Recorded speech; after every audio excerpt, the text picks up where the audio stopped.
What's good, YouTube? And welcome to the house. I've emphasized this heavily during the market watches in the past couple of weeks / months, and that's as we head towards nationals.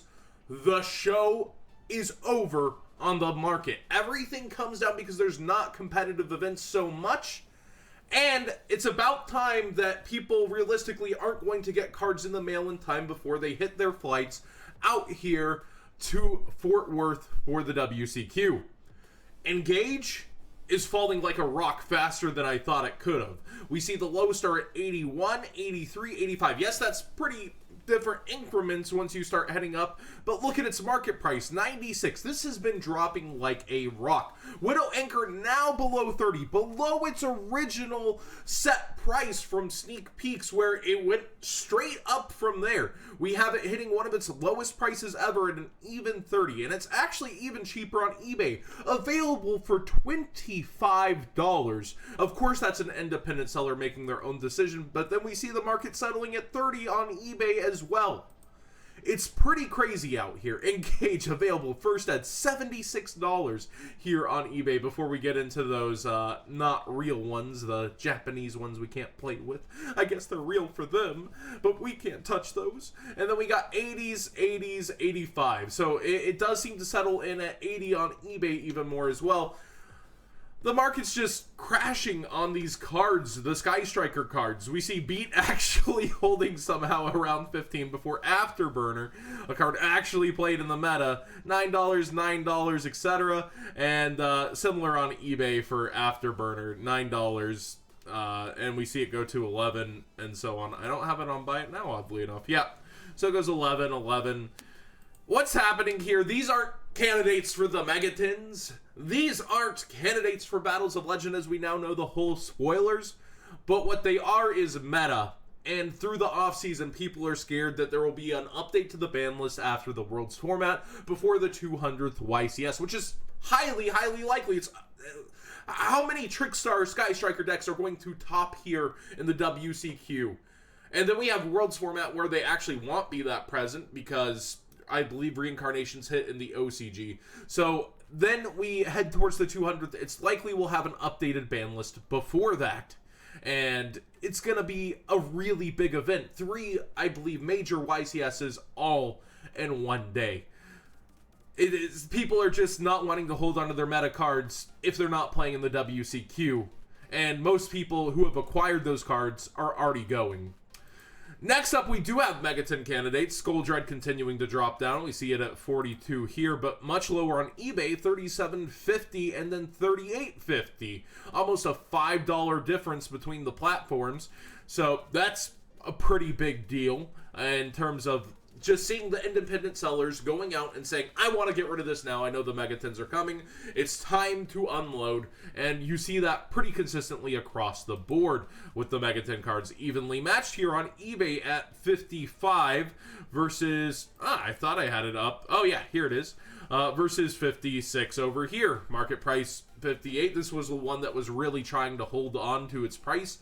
And I think discussing prices that'll come out of the Megatons, evenly matched will be the Solemn Strike of the 10s in terms of, I think it's going to hold its original printing at 25-ish to begin with, once the Megatons actually release. And the mass quantities of Megatons, usually there's so many cards pulled, I think evenly matched will be at least a $20 card. Replace the product that you get. And that's what we look for in a really good product. We look for a card that can replace the entire product it's released in, and evenly matched will be one of those. Borreload will also command, I think, a pretty good price overall, but it's starting to slip on down from its market price as well, slowly.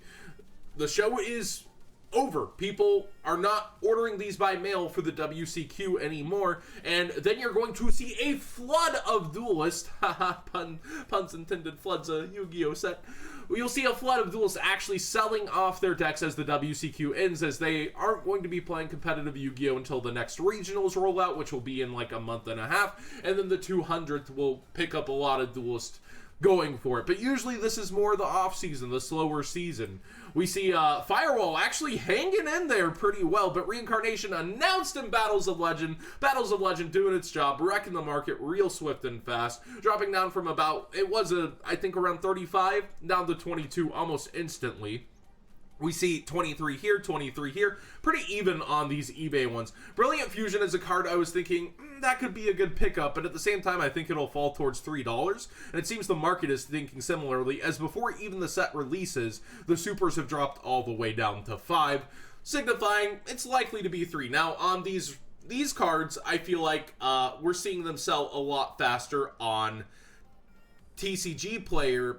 The prices keep going lower faster on the more reactive thing here. The reprint set has been announced. All the list is out. I feel like TCG Player starts to get cheaper here, whereas on cards like Engage, eBay is cheaper. They'll always check both things, but it seems like whenever there's fallout of an announcement, TCG Player tends to get on it a little bit quicker, a little bit faster, and we see that kind of across the board in certain places. We see Gamma Seal Rares at $5, lowest Gamma Seal $7 over here. There's just a lot of cards to consider with Battles of Legend that are really, really good. And the question comes down to, how will the new ratios affect things? Yes, this is already down to 23, but no longer do we have the guarantee of everything being in a box. Last year, there were 20 secrets, and I believe it was 1 secret per pack, if I'm not mistaken, leading to there being 24 secrets in a box.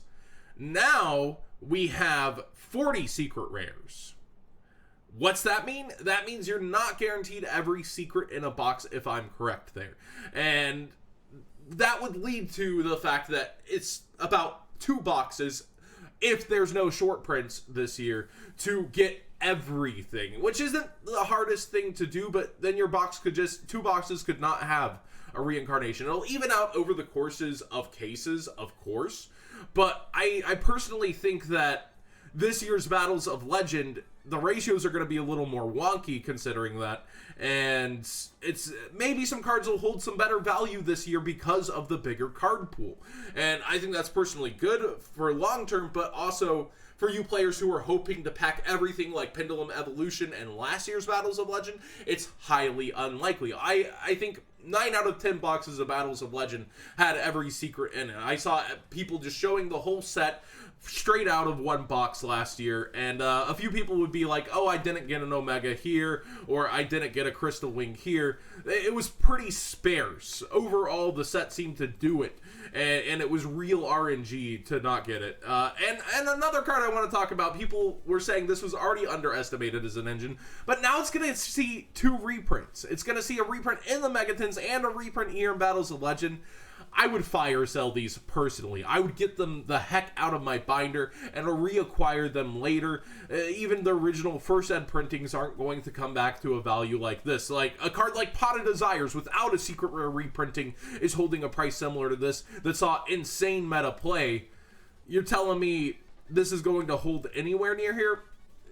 Nah. Start to get rid of these immediately, in my opinion. Try to find a buyer. Try to get... I would take 10s, personally. I would just ship them out at 10s if it was me. Like, here, take the deal. It's going to go down in value. I recognize the value. And that's what you got to do sometimes when you're fire selling. Make sure to give a deal. A, the person will appreciate you. B, they can't be mad because you gave them a deal versus market price. And C, you'll potentially create a return customer as they know the decision they're making with the reprint on the horizon, yet you are hooking them up with a deal there. They might come back to you for cards that are getting reprinted consistently, and that would be pretty good trading tactics.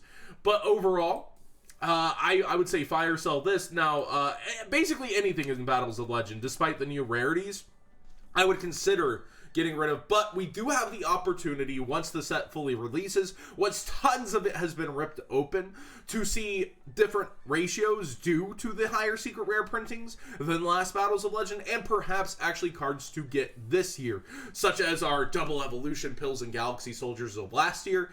This year, there definitely will be calls to get. I would personally think Secret Rare Gamma Seals would be one of them, being its highest rarity printing. Secret Rare Brilliant Fusions look nice, but we do have the Ultimate Rare. There's a lot to consider going in. And Reincarnation, I feel like would be hit on a ban list soon, which really feels like it's going to rip a top-heavy selection out of this set, in my opinion. But do you guys think that'll be hit on the ban list? That's pure speculation, as always, when we're talking about ban lists. But I'm pretty happy at the end of the day with Battles of Legend. There's just no way it was going to stand up to the first Battles of Legend, where we got Minerva, we got so many $15 to $20 cards printed in there. But this year's ratios do kind of signify to me that there might be a better ability for singles to go up over time after tons of the set has been ripped open, after it disappears from the market. I think there's a lot better chances singles go up from this Battles of Legend, and that's something to think about moving forward. You definitely do want to consider that. In my opinion, I'd be going for, I would say, Gamma Seal, but I don't know what else. And you want to wait for the prices to bottom out, of course, first too, before going for them. So keep all that into consideration as you are going for Battles of Legend cards, getting rid of your cards that are reprinted in Battles of Legend.